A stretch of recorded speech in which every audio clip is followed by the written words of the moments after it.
Welcome to CareyBrosPros, the podcast for construction pros by construction pros, because your client satisfaction is the best paycheck. Now, here are James and Morris Carey. Welcome to another edition of CareyBrosPros. Our goal is to help you, our fellow professionals in the construction industry, to continue to grow your skill, knowledge, and business so you can continue to offer your customers top quality service. I'm Morris. And I'm James. And today we're going to have a look at surveying. And we're happy to welcome to CareyBrosPros the president of the California Land Surveyors Association. He is Ron Nelms. Ron, welcome to CareyBrosPros. Thank you for having me. Ron, let's get started right away. Under what circumstances would one contract the services of a surveyor? Well, anytime you're dealing with property lines, when you're getting close to those property lines, you absolutely would want to talk to a surveyor. If you're working in the street, you want to hire a surveyor because there's survey monuments in those streets and on those property lines that are very critical to those owners that they need to have. And if there's construction taking place and destroyed, it could obliterate those lines and cause dissension between the neighbors. The other reasons to get with a surveyor is zoning requirements. Oftentimes there are setbacks that are not the obvious when working. So the surveyor can research those and find out what those setback requirements are. Also easements. They can depict where the easements lie so you're not building on top of, say, a sewer line or water lines. And so there's many reasons to hire surveyors, particularly in the construction industry, to do the layout for you. What you mean is when you're dealing with a public sewer line that may traverse through your property, you can put anything on top of a sewer line that goes from one building to another, which is personal property, correct? I just wanted to differentiate between the two. Mm-hmm. Okay. Ron, I would imagine that after a natural disaster, like a flood or a major fire like we've seen in the recent past, that surveyors are needed to establish property lines because folks previously depended on their fence line, and if their fences are washed away or if they're burned to the ground, they have no point of reference. Is that true? That's correct. Yes, a lot of times these are difficult to find, and it's not the obvious exactly. They go in. I think there's a number of surveyors up in the north, in the Sonoma area, and over here in the Ventura area as well, that have requiring surveyors to go in and find those corners.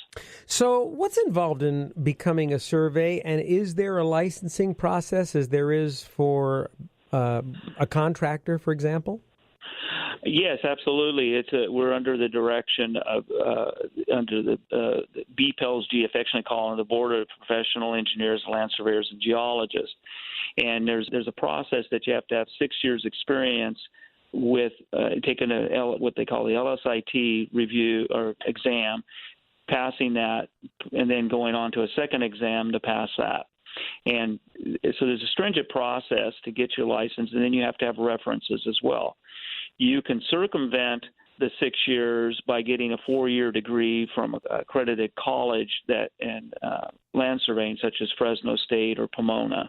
And there's some other JCs around that you can get some college in, and then you can count that toward that 6 years.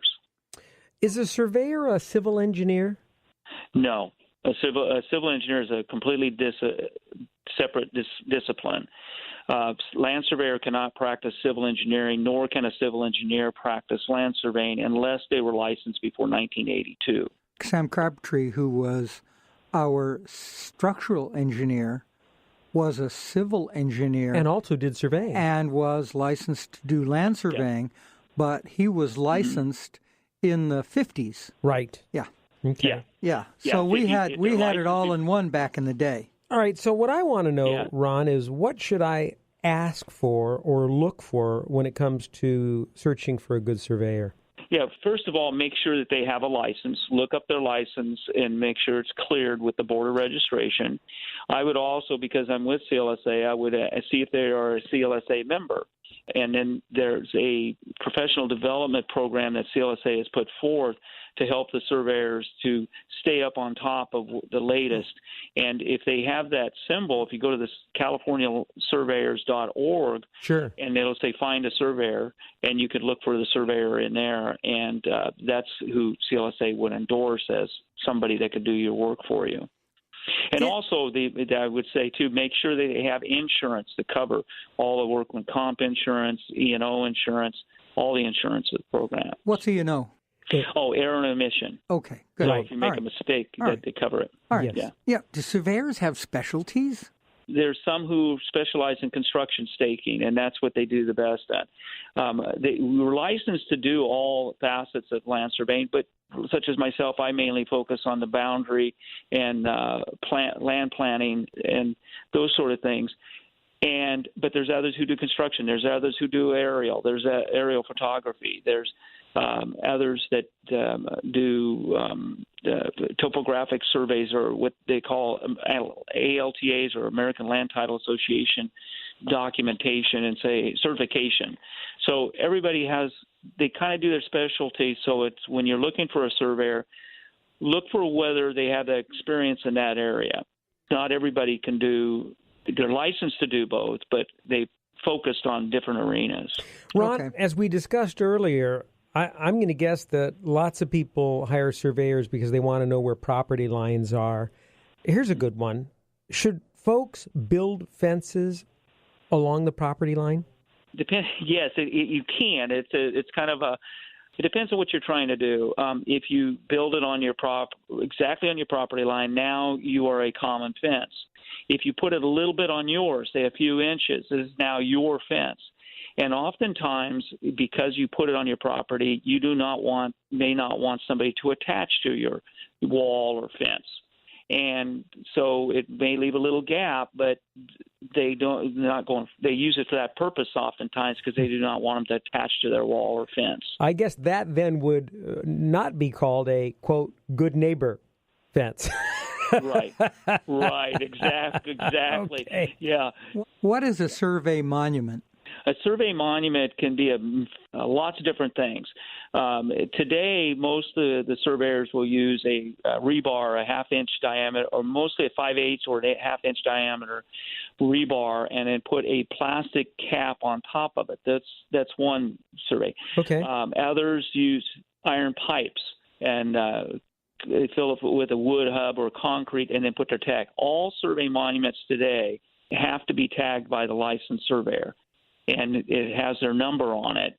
And so like a little penny, the size of a penny, and we call them penny tags, and it'll put our LS number on it. Others put a brass cap, but all monuments have to have the surveyor's number on it except for public agencies. All right. They can just put the city of whatever. Okay, Yeah. Ron, now, of course, the big question that everyone has, whether they're pros or consumers, is what can one expect to pay for a survey? Well, that's a loaded question. Yeah, it is. Because of antitrust issues. Yeah, right. But it depends on where you're at. And, surveys up where I'm from, the Bakersfield area, is going to be the cost is less than, say, something in the coastal areas or in the L.A. area. There's prevailing rate. Sometimes if it's a union project or a public works project, it could be up in the $250 to $500 range, depends on the company. If it's not prevailing rate, it could vary anywhere from $100 to $300. So I'm giving you a range here of different what you can spend, but it just really depends on where you're at. That's a good answer. That's true with anything that we talk about with folks like you as part of the CareyBrosPros podcast. It has a lot to do with the complexity of the project. It has everything to do with the geography and all of that. I imagine topography, too. So that's a fair assessment. We appreciate that. Now that we know how much it costs for a survey, what in heaven's name does the California Land Surveyors Association have anything to do with surveyors and the public? Well, thanks for asking that question. Our mission is to enhance and equip the surveyor. We constantly put out avenues of and enhancing our profession, such as workshops, webinars. We have conferences. We provide the ability to come together and discuss with each other. The biggest asset is the chapter meetings, and we have 20 chapters throughout the state. And those chapter meetings, the surveyor comes together to discuss what they, new ideas, new equipment, new tools to work with, fun tools to work with. You know. And one of the things I want to put a plug in for CLSA right now is it really is there's a new datum coming out throughout the United States in the 28, what we call the 28 vertical datum. CLSA is launching out a program to go throughout the state and occupy well over, I think, 150 benchmarks. So we've asked in each chapter to go occupy a benchmark for 4 to 6 hours and send this on to NOAA, what we call NOAA, the National Oceanic. I should know that offhand, and then NGS as well. And so what this will help with is give us the vertical control we need for navigation, such as airplanes, vehicles. It will tighten it up where we can have a better help and flood control. And so this will help our state. And so CLSA right now is launching an effort, and we're getting closer. We got probably about 100 accounted for, and trying to get the state where we know where it's at. Okay, Ron, good. Now, you remember the old TV show, This Is Your Life? Yeah. Well, Ralph Edwards, and I'm old enough to remember it. Anyway, you may be too young, but that's when the individual was in the spotlight. Now, Ron, you're in the spotlight because it's during this portion of the CareyBrosPros podcast where we ask our guests to share 3 points for success with our pro listeners. It's your turn. Okay. Well, what I'd like to tell the listeners is that when you hire a surveyor, make sure they're licensed and they have the proper insurance. Investigate. Make sure that you're comfortable with them. Hire somebody that you can converse with and you're comfortable with. And then when you're working in the street, along property lines, consult with a surveyor because there's survey monuments.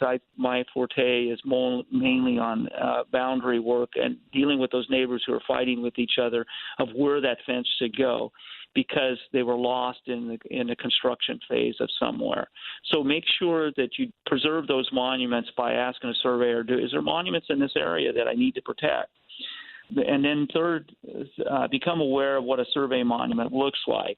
We described it earlier. They could be tags on a curb. They could be pipes. They could be rebar. If in doubt, consult with a surveyor. It's better to do that than to have neighbors fighting with each other. Boy, oh boy. Our thanks to Ron Nelms, president of the CLSA, or California Land Surveyors Association. You can learn more about them at californiasurveyors.org. And what do all surveyors have in common? They have great boundaries. Anyway, hey, Ron, thanks so much for joining us. And a reminder that you can always find our guest information, including Ron's, as well as additional podcasts, videos, and noteworthy articles at our website. It is CareyBrosPros.com. Okay, everybody, hold on to your hard hats. It's time for a quick bro tip from the Carey brothers. Good project planning isn't just for your customers. It's something that can save lots of time and wasted energy chasing a project that you may not be able to build.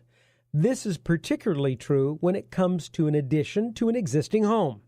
The first thing we do after our initial needs and budget analysis with the potential client is to contact the local planning department to determine if we are able to turn their dream into reality. Most communities have different types of zoning requirements which dictate such things as the distance that one may build from the property line, also known as setbacks, height limitations, or how high off the ground a structure can be, lot coverage, the total amount of building area that's allowed on the lot, usually expressed as a percentage of the total lot size, and even off-street covered parking requirements. Sitting down with the local community planning official typically doesn't cost anything, and it's usually your